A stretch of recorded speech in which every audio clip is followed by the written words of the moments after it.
Good morning and welcome back to Midnight Gladness with Bishop Mac's son and his granddaughter. So today is a special edition of Midnight Gladness.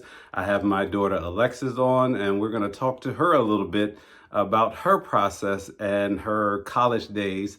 But before we get started, our song you just heard is It's My Time by Kelly Price. Pretty inspirational song. It's a really good song, actually. I don't know if it's a religious or a spiritual song, but it's definitely inspirational. So check that out. So this week, our title is It Ain't Always Easy. And to all my English people out there, I know it's not, it ain't, but that's what we're using for effect. I'm not saying it's not easy or not always. It ain't always easy. Yep. And the reason we have that title this week is for those who follow me or have seen my Instagram, Facebook, LinkedIn, anything, you know, I'm always posting about my kids, and especially I've been posting a lot about this one these last few years as she was at Virginia State playing volleyball. So she just graduated, and she graduated valedictorian. Congrats to you. And so everybody sees the end result, and people see the awards and the accolades, but they don't always know the story behind it. So a couple of weeks ago, Alexis and I were talking. We're talking about her really sharing her story. So this is our first attempt of her sharing her story. She'll probably have to share it many more times. I'm almost certain, she will be one of those people who will get public speaking gigs in the future. So we're testing this theory right now. Hopefully people will watch it. And it's inspirational still. So the reason we're doing that is a lot of times I have friends or I have family members, or they say, hey, I want Alexis to talk to my daughter about this, that, and the other, or I'd love to have my child around Alexis. And I appreciate that. And we appreciate it. She's definitely, an inspiration to young Black women out there. But we also want to talk about the things that your struggles that you go through to try to achieve some of these amazing accomplishments that she's had. So with that said, you don't need to hear my voice anymore. No more delay. We're gonna turn to the star of this week's episode, my baby, Alexis. So our first question, Alexis, is tell us about your freshman year at Virginia State, how that got started, and we're gonna kind of matriculate all the way through your senior year, just so people can get an understanding of some of the struggles that you went through to achieve the goal that you did, a couple of weeks ago. So I graduated high school in 2020. Everyone knows that we are COVID graduates. So going into college, a lot of my friends were able to go off to their universities and start like a normal college life, I guess you could say. But Virginia State had this rule, a safety rule, which is probably smart, but at the time I was very bitter about it. We couldn't go to campus our fall semester, and that's also my season. So my season was canceled. I couldn't go to school. I was at home with my parents, and all my best friends were at college. So I kind of was just like very sad and like, oh, why me? Like, did I choose the right school? Did I mean to go to Virginia State? But that was the start of it. And school started in August, I believe. It started like middle or end of August. And then beginning of September, I was in a really, really bad car accident. I was on my way to workouts, actually. It was middle of the day. It was raining. And I was going on back roads, and a drunk driver was in my lane, and I had to swerve off the road. But when I swerved back on the road, my car just like spun and flipped. Like if you saw the accident, you would be like, how did she walk away alive? Which to this day, I don't know either. Grace of God. But it was rough. Probably the hardest thing I've ever been through to this day. My car was flipped upside down. I had to get pulled out of my car. I remember calling my parents. I couldn't find my phone at first. And thank you to this one lady who stopped to help. I don't know her name. I don't remember who she was, but I'm very, very thankful for her. And I'm thankful for God putting her in that place at that time, because she opened the car door. She couldn't get me out because my steering wheel was stuck in my hips, but she was able to find my phone, and she was able to call my parents for me. Coming out of that accident, I had just turned 18 back in July. This is September. And because of all the COVID restrictions, they didn't allow, if you were over the age of 18, you couldn't have anybody in the hospital with you. So serious car accident. I didn't walk away with any broken bones, thank God. But I did have really, really bruised hips. I had a couple scratches from like the seatbelt and airbags and stuff like that. but I couldn't have my parents in the hospital with me. So that was really, really hard. Like, I just remember being in the hospital just crying and crying and crying. Like, at the time, my biggest thing was, oh my God, I can never play volleyball again. Right. I can't play volleyball. I couldn't walk on my own. When I first got out of the accident, the doctors had to help me. They had to help me shower. And if you know me, you know I'm very independent. I'm on the go 24/7. So that was like, whoa. I think God was trying to tell me slow down. But it was very hard. It was very rough. But by the grace of God, I did walk away alive and with no broken bones. I was on a walker for about a week, maybe. Probably about a week. It felt like I had to relearn how to walk. Like, it was weird. And I remember one specific time I wanted to get a bowl of cereal by myself. And I had to stay downstairs the whole time. I couldn't go upstairs. And I couldn't get the cereal box because I had to be on my tippy toes to get it. But I didn't have enough strength in my legs to get to the cereal box. And it just broke me. Like, I was like, I can't get a bowl of cereal by myself. This is miserable. But with my strong faith, in which I think that accident probably started my strong faith with God and my relationship with God, just because, like, God really protected me in that accident. If anybody had ever seen a car flip like that, they would automatically assume the person is dead inside. Yeah. I don't. Yeah, it was very, the car very was bad. literally crushed. I saw it, and it wasn't a pretty sight. She's definitely right. It's probably one of those, if you drove by it, you pray immediately and pray that that person made it through. It was so bad that where they towed the car to, the guy who worked there, when we called, he was like, "Oh, I'm so sorry for your loss." And we were like, "Well, what do you mean?" Because he saw the car, he immediately thought that whoever was driving it was not alive. So thank God. It was bad, but thank God. And then I'm not really sure how long my recovery process took, but I did eventually get back to playing the sport I love, and I got back into working out, got back into basically all that. I think that really started my college career for volleyball, and it was like, I have to work harder than everybody else if I want to even see the court. Like, I just had to basically relearn how to walk. Everybody's out here training since we're at home for the fall semester, and I'm trying to figure out how to walk without a walker. So that kind of just set me back a lot and like kind of crushed my confidence. But the more and more I worked, I prayed so much. So I still do, but I prayed so much. I was like, God, just please, I just want to touch the court one time. Like, that's it. But it was rough. It was very, very rough. And on top of that, you still had classes that you had to attend. She's the valedictorian, forgot about classes. So school was online, so all my classes were through Zoom. Shout out to Dr. Daniels. She's my math professor that semester, and I had reached out to her to let her know what happened in the hospital on my phone. I'm emailing my professor like, hey, I was just in a really bad car accident. I probably won't be in class for I assumed I'd be out for like a month. So, but she was like, okay, well, I'll get your syllabus and I'll email your teachers. And they were all super nice about it, super supportive. They didn't think I was lying. That was my biggest fear. I was like, oh, I hope they don't think I'm lying about being in the hospital. Right. But they were really, really nice about it. And they were able to help me get back on track when I did start attending classes again, which I didn't wait long, maybe 5 days. Yeah, it was. As soon as I got home and like kind of got the sadness out a little bit, I went back to school because at the end of the day, I went to college to get a degree. There it is. So, yeah. So, again, we're talking about it ain't always easy. That was just the first year. You still got 3 more to go. And we're going to walk you through this. So all of our listeners out there, typically there's a quick segment, 10 minutes in and I'm done. But we thought was very important to share this story. So now we're going to move into her sophomore year where she's actually on campus, thriving, getting good grades, and volleyball season again. Yeah. Tell me about that.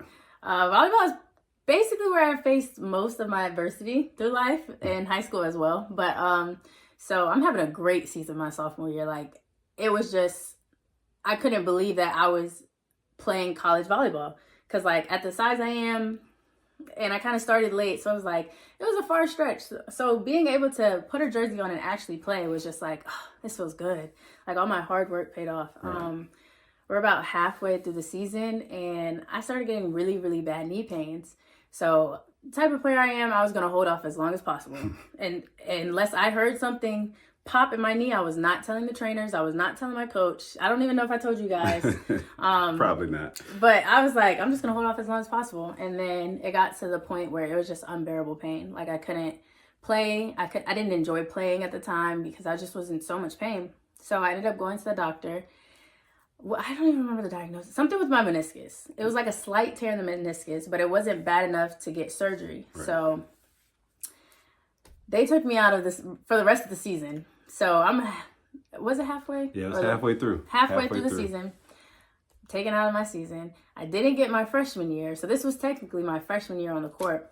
And that sucked, honestly.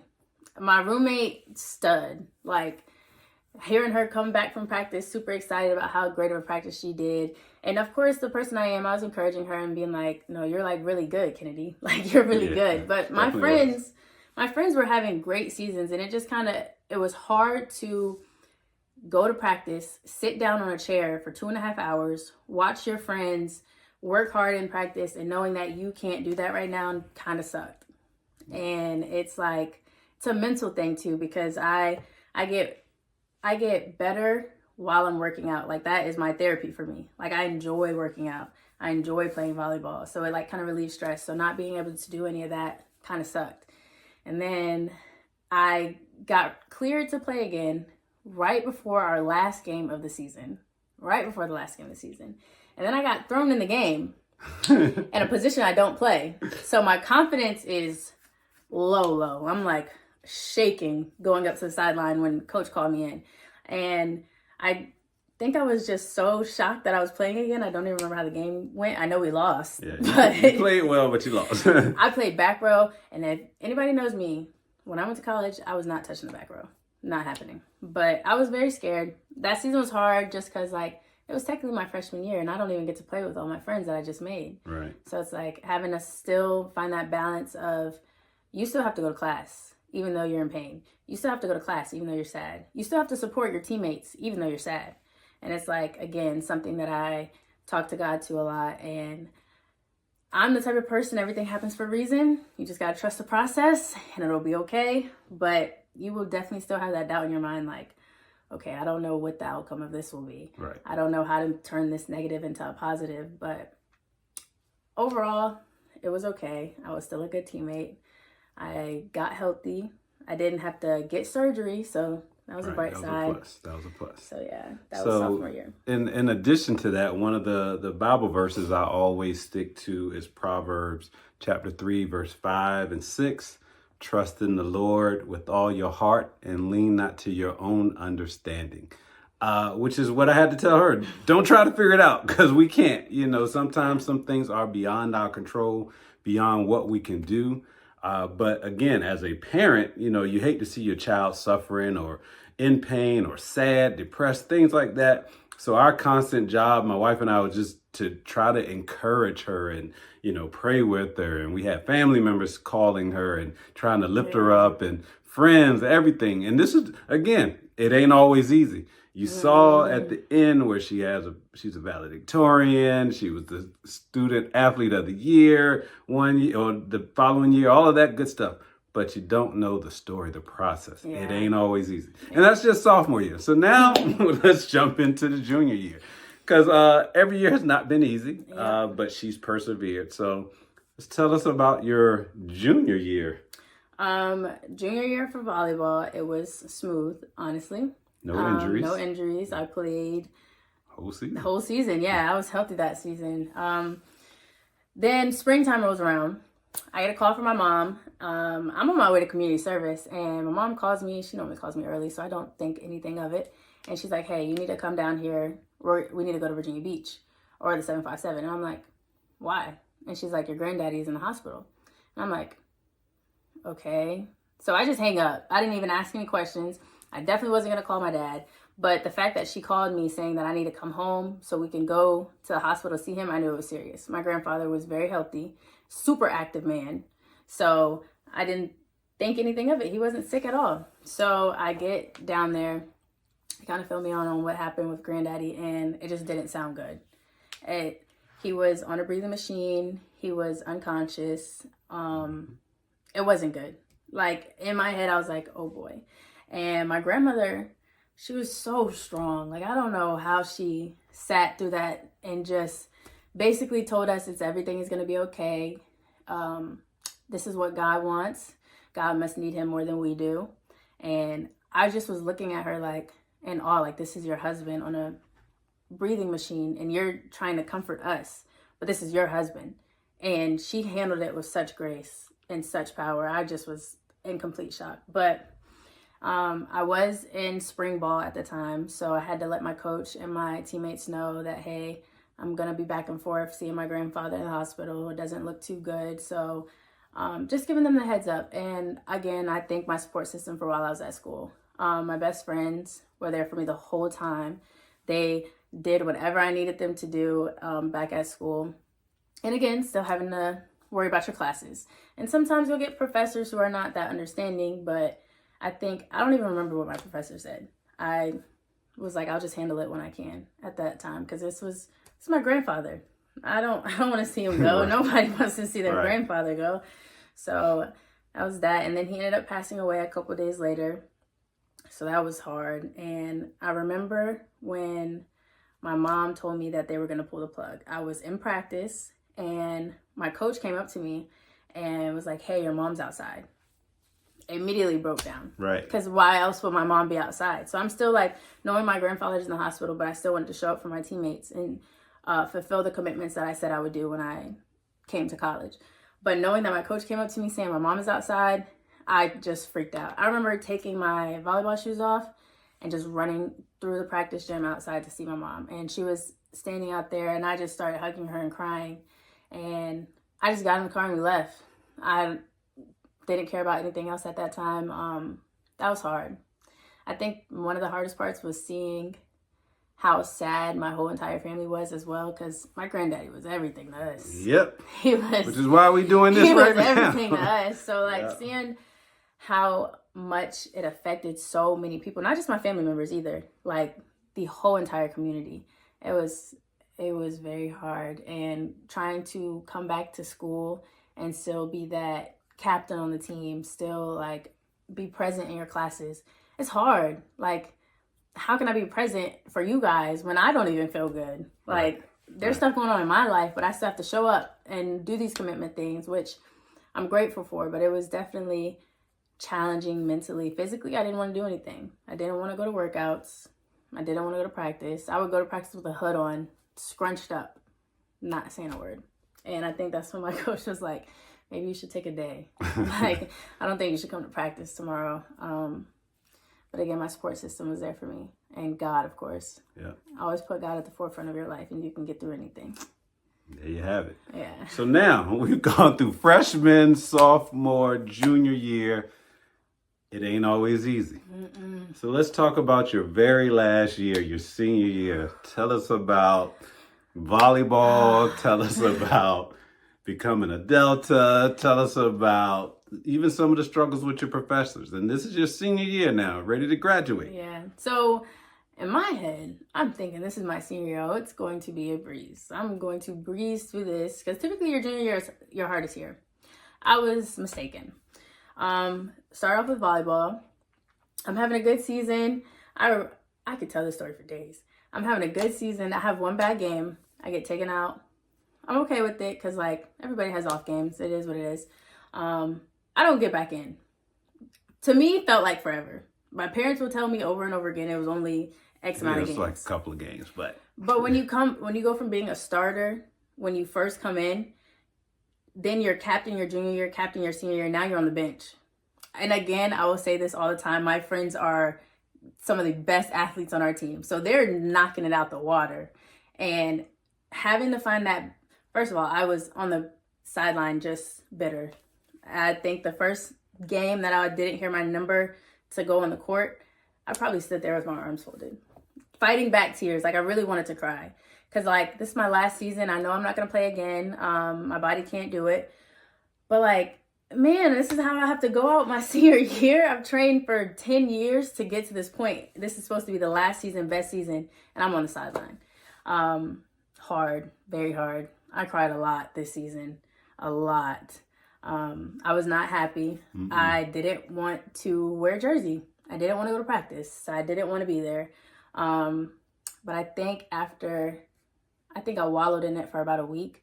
And of course, my teammates that I'm really close with tried to lift me up like, Lex, you're still a good player. Like, don't let this crush your confidence. But it's so hard to not let it crush your confidence and not make you think that you're a bad player when you have to go through it. Like, I didn't see the light at the end of the tunnel.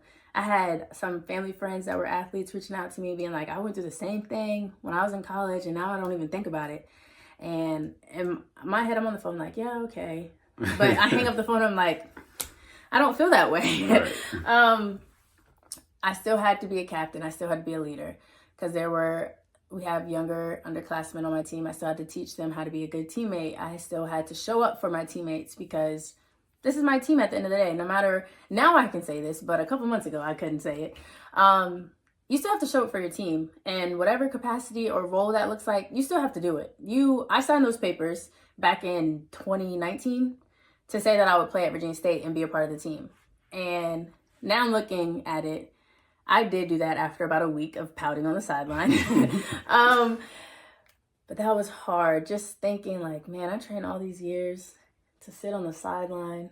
This is not right. This is not right. Right. And again, still having my faith strong, praying to God, like, God, please show me the positive side in this because I don't see it at all. And till this day, I will admit, the only positive side I still see is that I have healthy knees. Yeah, she was struggling. So for those out there, too. she was playing through pain, and I saw it. It was so bad.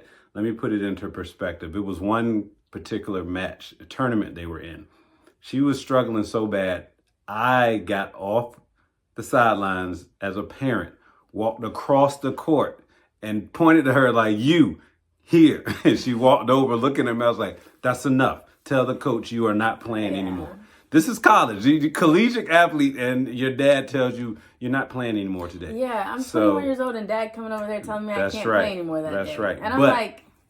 She was in a lot of pain. Coach pulled her later on in the season. It was I think it was 4 total games. I looked at the stats. They play almost 30 games a season. She missed 4 or 5 at the most, and it was the end of the world to her. But I say all that to say it ain't always easy. She struggled. She bad. Went through depression. She just couldn't shake it because it was the love that she had for the sport. No matter all the encouragement that I gave her, her friends gave her, our family members, she had to just go through it. And I told her, I said, months from now, you're not even going to think about it. She didn't believe it then, but she's here again. Yeah. You're talking about the valedictorian of the 2024 graduating class. You're talking about the 2022-23 female student athlete of the year for their conference, the CIAA. You're talking about the president of, SAC, Student Athlete Advisory Committee. Yeah. She's a student council secretary. All of these things, but it ain't always easy. We talk about the accolades, and that was just the volleyball season. This is senior year we're still talking about. And so now season's over. January rolls around, and now you're in a process of becoming a woman of Delta Sigma Theta Sorority Incorporated. Yes. So becoming a Delta was probably, I came into college knowing I wanted to be a Delta. It was never a thought of anything else. Everybody asked, well, why not this sorority? I don't know. I wanted to be a Delta. I didn't care to do any other research. So when you want to join an organization, you need to know the history of the organization. You need to know what they stand for, because without that, how can you join something and not know what they stand for? That just doesn't coincide. So with trying to become a Delta and having to go through that process of learning all this information, making sure that I'm tight, making sure that this is something I really want to do. And as people tell you, you have to put in the work. Like, in order to become a member of whatever organization you're a part of, every organization has their own history and their own things that you need to learn in order to be a member. But it is a lot of information. It is a lot of information. And I will say I am smart, but history, no, I'm not good with history. So trying to learn this information so that I can get past the test to become a Delta. Because a lot of people don't know this, but you have to pass a test. You can't just say, oh, I'm going to be a Delta and become a Delta. It doesn't work like that. Or you can't say, I'm going to become an Omega Man and become an Omega Man. It doesn't work like that. Right. So studying for this test, I don't know how many times I called my dad and was like, you know what? I don't know if I really want to be a Delta. Sleepless nights. I don't really know if I want to be a Delta. This is the most studying I have done in my life. And again, I did graduate valedictorian, so I have done a lot of studying and a lot of writing and a lot of reading. But it was just like, I just felt like it just was pushing me back and back. And like, it was a test to basically see if you really want to be a Delta. Because you need to know everything about your organization. So if somebody comes up to me and asks me something about, I'm interested in becoming a Delta, can you tell me something? And I'm standing there like, we're Crimson and Cream. That doesn't work like that. So that was, senior year was hard. Senior year was so hard. So hard. And on top of having to know all this information, and then I also had to have an internship in order to graduate. I was I still am, but I was a sales and marketing intern at Oakview Group, which is a company who has like parties, well, not parties, but like concerts and athletic games and stuff like that. Then having to balance school. I'm in my senior seminar class. I had research media. And let me just say, again, it's not always easy. The professors I had my spring semester of college were the most challenging professors I've had at Virginia State. And by that, I mean, I'm typically the student. I will go up to a professor first day of class, introduce myself, let them know I'm a student athlete. There might be some days I'm not going to be there. If I have my schedule handy, I give them my schedule. Hey, these are the days I won't be there. Just things of that nature, just so they get used to who I am and that type of thing. But this professor, or the two professors for the two different classes, gave me a run for my money. Like, these professors did not want to help me out at all. I would ask for extra credit. I remember specifically I turned in my senior project and she was like, you didn't do it on the right website. And I'm like, you didn't have a right website for me to do it on. So she gave me a 0. Mind you, this is 40% of my grade. So I'm just like, oh my God, I can't do this. Oh, might have to edit that out. I'm sorry, Dad. You're good. Hold on. I'm doing something. Let me call you back. Sorry, Dad. We're going to edit that out. It's real life. We live. Come on. So she just gave me a run for my money. And it was like, this is 40% of my grade. I can't get a 60 in a class. I have gotten straight A's since I've been in college. All the adversity I've been through, I'm not going to let this one class rip my GPA from me. And my dad at the time was like, well, if you're going to be in the class, it's okay. Like, you'll still have good grades. That wasn't the point. I have worked so hard to get a 4.0. I'm going to graduate with a 4.0. And I kept saying that. I was like, I don't know what's going to happen, but I will graduate with a 4.0. So after going back and forth with this professor, and that wasn't the only assignment I had to go back and forth with her about, but it was plenty of other assignments I had to do that for. But say that to say, sometimes you have to go talk to your professor. Sometimes you have to have those conversations where like you're being respectful, but you're standing your ground. Mm-hmm. And you're not going to give me a grade I don't deserve, because that's not right. And those are uncomfortable conversations you have to have. Like, one thing I hated in college was calling my parents crying. I didn't like. You did it a lot, though. I didn't like doing it because I know my dad will sit there and talk me through it, but my mom, I know that just breaks her heart, and I know that like you keep it very cool, calm, and collected when you're on the phone with me, but I know what happens when I hang up the phone. Him and my mom are talking, and they're like, I hope she's okay. Or there's been times they had to come bring me food for lunch or just come visit. Give her a hug. Yeah, and I needed those hugs really bad. But it happens. It ain't always easy. We just wanted to share the story of the valedictorian and how she got to where she was. As you could see, she's her own person. Mm-hmm. She was able to take those adversities and flip them around to positives.